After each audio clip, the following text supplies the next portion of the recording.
Welcome to speedearning.com. Please subscribe and press the bell icon. Welcome to speedearning.com। दोस्तों, आज हम खास तौर से हेजिंग के बारे में बात करने वाले हैं। हेजिंग किसी भी तरह के स्क्रीन बेस्ड बिजनेस में बहुत ज़्यादा ज़रूरी चीज़ है, लेकिन इसको पूरी तरह से समझा नहीं गया है, इसलिए लोग इसका इस्तेमाल नहीं कर पाते। अगर आपको स्टॉक मार्केट में काम करना है, कमोडिटी में काम करना है, करेंसी में काम करना है, हेजिंग का इस्तेमाल करना बहुत ज़रूरी होता है। तो हेजिंग क्यों चाहिए? एक्चुअली हेजिंग पहले होता क्या है? अपने मूलधन को, अपनी कैपिटल को बचाने के लिए जो स्ट्रेटेजी आप इस्तेमाल करते हैं वो हेजिंग है। दुनिया में हर तरह के बिजनेस को पूरी इज्जत मिलती है, लेकिन ट्रेडिंग से लोग क्यों घबराते हैं? क्योंकि बाकी बिजनेस में कैपिटल लॉस एकदम ऐसे नज़र नहीं आता।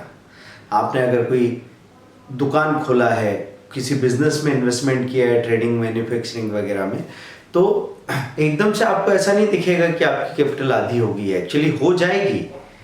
जब आप हिसाब लगाएंगे साल भर बाद, 2 साल बाद, आपको पता लगा बिजनेस नहीं चला या आपको उससे बाहर निकलना है, तो आधे भाव में आपको अपना माल बेच के, स्टॉक बेच के और बाहर आना पड़ेगा ट्रेडिशनल बिजनेस में, पर सामने नहीं दिखेगा आपकी कैपिटल आधी हो गई।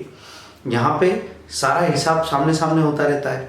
हर घंटे आपको पता होता है स्टॉक मार्केट में या कमोडिटी मार्केट में या फॉरेक्स मार्केट में कि आप प्लस में हो या माइनस में हो। जो भी नुकसान फायदा है वो महीनों बाद पता चलेगा, ऐसा नहीं है।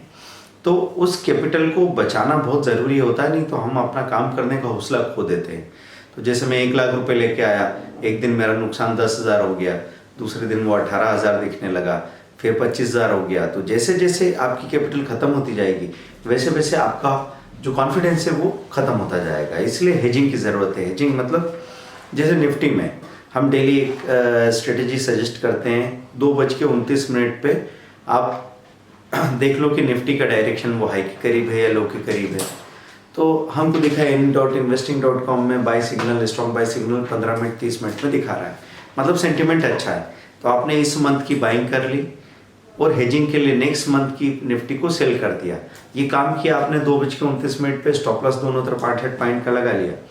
तो अगर ज़्यादा बड़ा मूवमेंट नहीं आया, 8-10 पॉइंट का ही आया, तो जितना नुकसान इस तरफ हो रहा है उतना ही फायदा उधर हो रहा है। और अगर मूवमेंट बड़ा आ गया, 20 पॉइंट आ गया, तो एक तरफ 8 पॉइंट का स्टॉप लॉस गया, तो दूसरी तरफ 20 पॉइंट का टारगेट मिला। बचा कितना? 12 पॉइंट आपको नेट बच गया है। कभी कभी ये मूवमेंट 50-100 पॉइंट का भी हो जाएगा।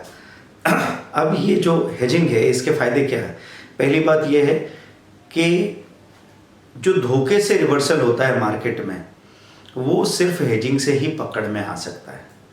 जब अगर आप सिंगल साइडेड कोई ट्रेड करते हैं और आपने सोचा चलो मैं खरीदी कर लेता हूँ, स्टॉप लॉस लगा दिया 10 पॉइंट, स्टॉप लॉस हिट हो गया और निफ्टी गिर गई 100 पॉइंट, तो आप ये मत समझिए कि आपका 10 पॉइंट का नुकसान हुआ है। आपका बड़ा नुकसान ये है कि 100 पॉइंट की अपॉर्चुनिटी चली गई।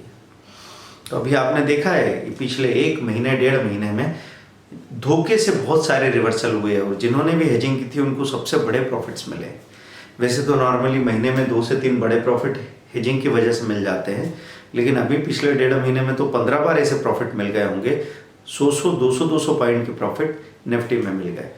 तो वो पैसा जब आपको मिलेगा तो अगले 6 महीने या साल भर के टारगेट पूरे हो जाएंगे।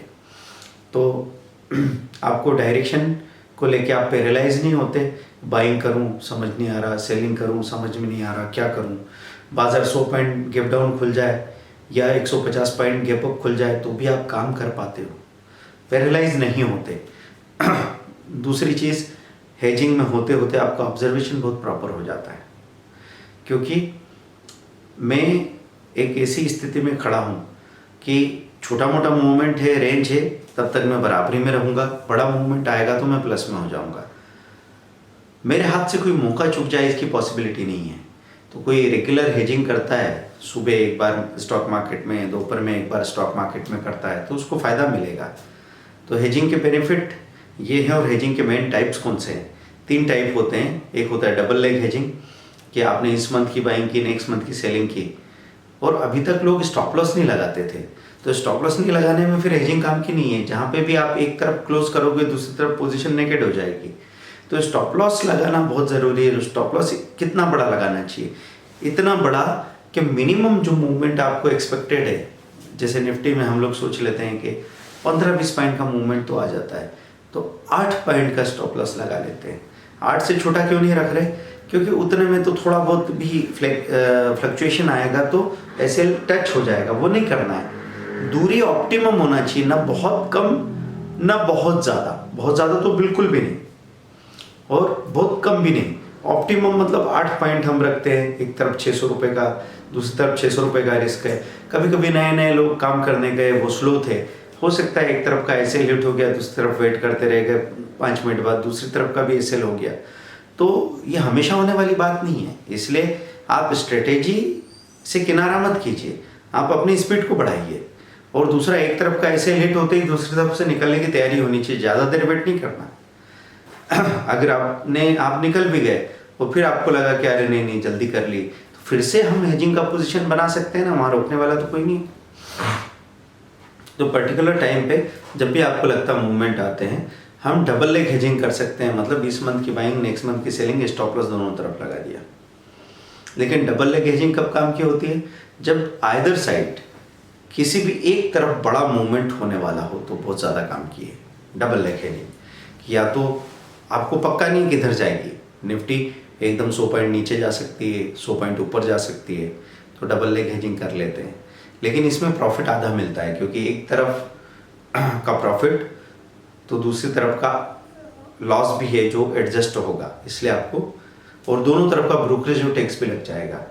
फिर एक टाइप होता है सिंगल लेग हेजिंग, मतलब जब आपको ऐसा लग रहा है कि भाई 3 दिन से निफ्टी गिर गई अब, या बैंक निफ्टी गिर गई, अब तो रिकवरी आ रही है तो थोड़ा तो ऊपर जाएगी, उसके बाद नीचे गिरे तो गिरे भले, तो मैं बाइंग करना चाहता हूँ सिर्फ। लेकिन चूंकि हम सिंगल पोजीशन बनाना ही नहीं चाहते, आदत डाल ली, आदत बहुत अच्छी है, तो आपने क्या किया, सामने से खरीद लिया निफ्टी को, तो अक्टूबर की निफ्टी आपने परचेस कर ली और उसमें एक स्टॉप लॉस लगा दिया, या नहीं भी लगाया तो चलेगा, और नवंबर की निफ्टी को एवरेज या लो के नीचे सेलिंग लगा के रख दी। मतलब हम ये कह रहे हैं, अभी हमको नहीं लगता है कि हेजिंग की ज़रूरत भी है, अभी हमको दूसरे मंथ की निफ्टी को सेल करने की ज़रूरत नहीं है। लेकिन अगर ज़रूरत पड़ी, कब पड़ेगी? जब अक्टूबर की निफ्टी लो तोड़ेगी तो नवंबर की भी निफ्टी लो तोड़ेगी।